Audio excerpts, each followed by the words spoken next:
It's alive.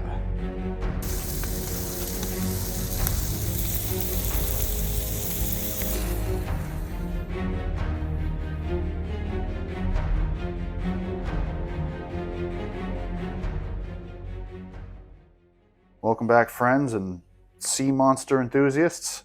Show you how to make some good grilled octopus. We're going to do a standard ribeye. Got some giant prawns here, and we're also going to make a really good crab cake recipe and show you how to do that. Lump crab and panko breadcrumbs, the last to go into the bowl. Probably a good idea to start with your tartar sauce. Exact measurements in the description. Add in some Dijon mustard, lemon juice, 1 raw egg, some baking powder, Worcestershire sauce, some parsley, and some Old Bay. Go ahead and get that all mixed together. Once you feel it's a good consistency, add your panko breadcrumbs. And then you add your crab. Now you don't want to break up your crab too finely, so you really just kind of roll this all together slowly. It's very important you let this sit in this state before forming your crab cakes in the refrigerator for about 30 minutes. Got our giant prawns. Top them with a tiny bit of olive oil. And keep it simple. Some salt, some black pepper, paprika, crystalized lemon, some lemon juice. Be careful, these things are sharp. Don't stab me, bro. Bring your water to a boil, a little bit of oil, a little bit of salt in there.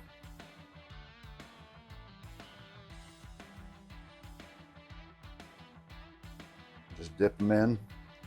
Those tentacles start to curl right away.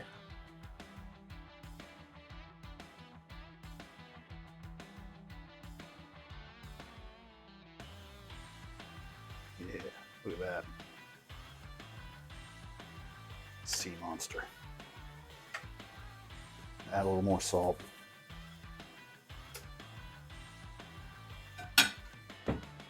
And just a dash of white vinegar. This is about 2 pounds. You do about 25 minutes a pound, so we're gonna leave them in here for about 50 minutes. Portioned out our crab cake mix in 4 equal parts. It was 1 pound of lump crab. So pretty good sized crab cakes we're gonna end up with. And you just, the firm grip, kind of gently press, not quite as hard as a hamburger patty. You want to keep it intact and kind of reform if you need.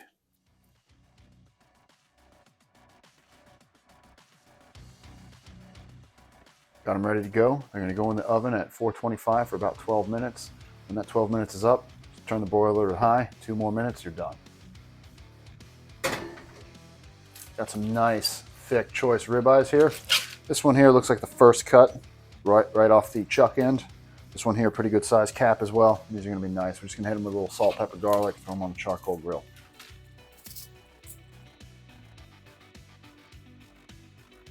Octopus done boiling.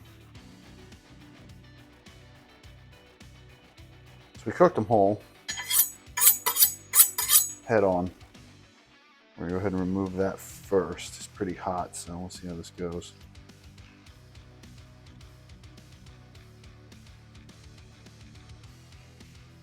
Oddly enough, the smell of it kind of reminds me of crab meat.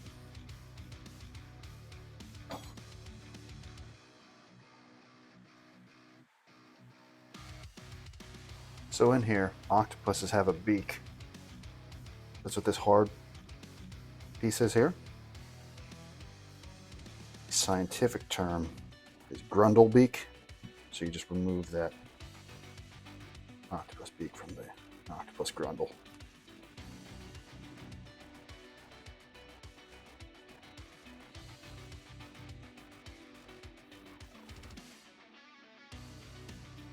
Got our tentacles, they feel nice and soft. I'm gonna put them in a separate container here. And we're gonna hit them with a little marinade before we grill them. Marinade simply consists of some lemon juice, some olive oil, chili powder, and some parsley.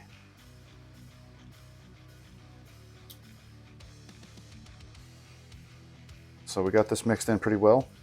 Just gonna let it sit while I go ahead and I start my charcoal. Get these on.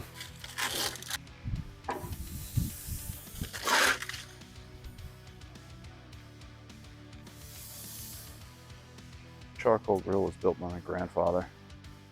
To me, everything I cook on it comes out amazing. I think it has some kind of magical ability.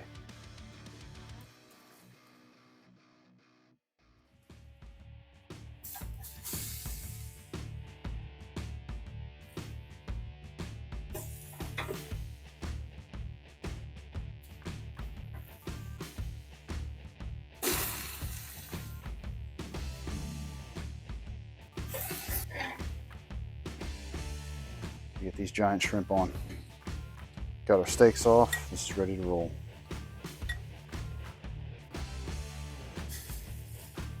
Ooh, and that sauce, that's gonna be tasty.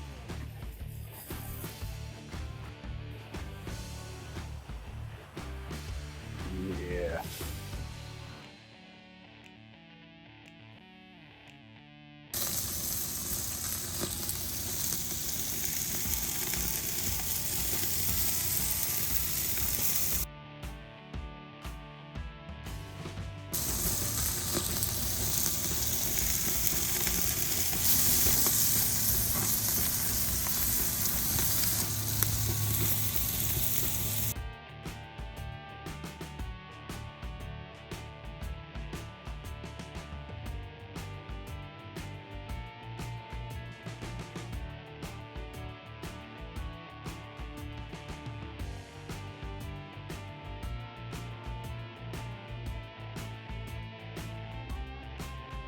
Well, this here was a food adventure.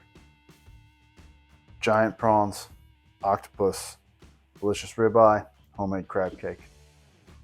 See what this prawn's about.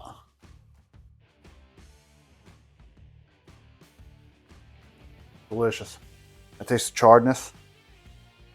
It's not in any way overwhelming. It's very mild, very nice texture. I highly recommend them. As crazy looking as they are, they taste really good. Try crab cake.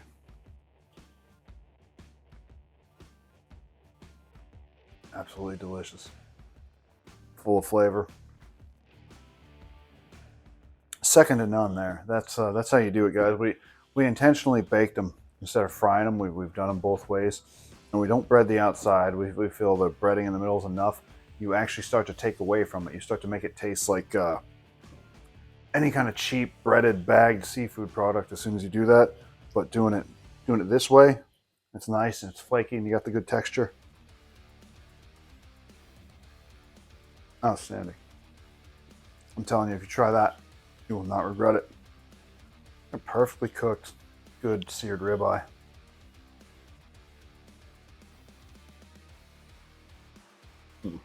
On point. Simple. Can't go wrong. As soon as your internal temp hits 110, when you do that kind of a hard sear, just pull it, because it's going to climb to a perfect medium rare after that on its own if you have the proper thickness and you've done the proper sear. So this is new to me. I've had raw octopus in like sushi form before, and it was a little rubbery and suction cuppy and, you know, everything you're afraid of that doesn't sound appetizing. But I'm really curious about this. I've never had cooked octopus, and you know, I got the nice slices here, but I want to dive right in. Try a big piece of tentacle here, see how it goes.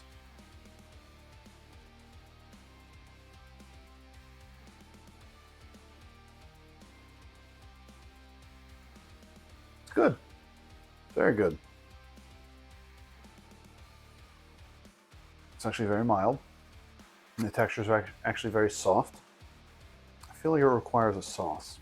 So I went right for that thick end. I want to try this really charred end before I try it with the sauce.